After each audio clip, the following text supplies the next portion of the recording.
Divorced Dad Diaries, day 20, and today we're doing a life of me as a single dad with 4 kids.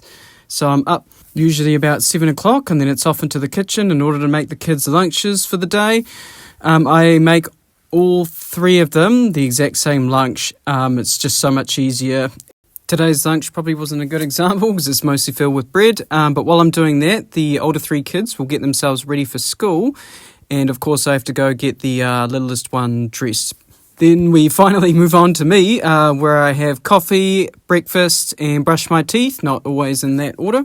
The kids will make themselves breakfast while all this is going on, and then it's on to work for the day, where I start work at about 7:30 and then work through to about 8:30, at which point it's time to drop off the oldest 3 to school and the youngest one over to daycare. And once I get home, then it's back to work again, at which point I work through till my lunch break. On my lunch break, I generally take the opportunity to do a bit of cleaning, usually cleaning up from breakfast, and of course have my lunch as well. Both lunch and breakfast are usually just leftovers from the night before. Following that, surprise, surprise, I work some more all the way up to about 3 o'clock, where I then have to go and pick up the kids. And once I've picked up the kids, it's back to work again, where I usually have to work through till about 4:30 in the afternoon. Once that's done, there's time to do a little bit of chores. Following on from that, it's finally time to cook dinner. Tonight I just did like a real basic veggie mince pasta, nothing special, topped off with a bit of cheese, of course. Quick tidy up after dinner, and then there's usually just a little bit of time to do some relaxing before bedtime starts. Tonight I decided to do a bit of reading while my kids did a bit of drawing. First kid goes to bed at 8 p.m. And I read a book to him every night before he goes to bed, which requires a very tenuous climb up to the top bunk of his bed so I can cuddle down with him.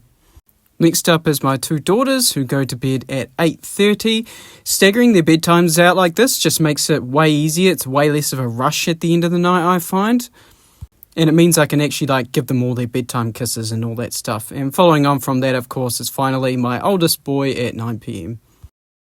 Oh, I have no idea what this bit of hair is doing today. Although, to be fair, I haven't asked it. So, making this video has actually been kind of eye-opening for me. I've always just wondered, why don't I just go out and get a hobby? Why don't I just go out and make some friends? But the reality is that this has been my routine for probably about 10 months now, since I've been here in Canterbury. So, I just haven't had the time. I've just been dad, and that's pretty much it. Which is everything for the kids, but doesn't leave a lot of room to figure out who I am. One of my friends recently asked me what are my goals for the future, and I realized that I don't know. Someone else even asked me what would I look for in a future wife, and again I just said I don't know. A few years ago, if you had asked me if I had my life figured out, I would have said yeah I do. But now here at 30-something years old, I realise that I don't have a fucking clue. Oh well, I'll figure it out. My kids are still awake because I filmed a bunch of this in advance, so rather than standing in the closet talking to you, I should probably go hang out with them, and I'll catch you on the flip side.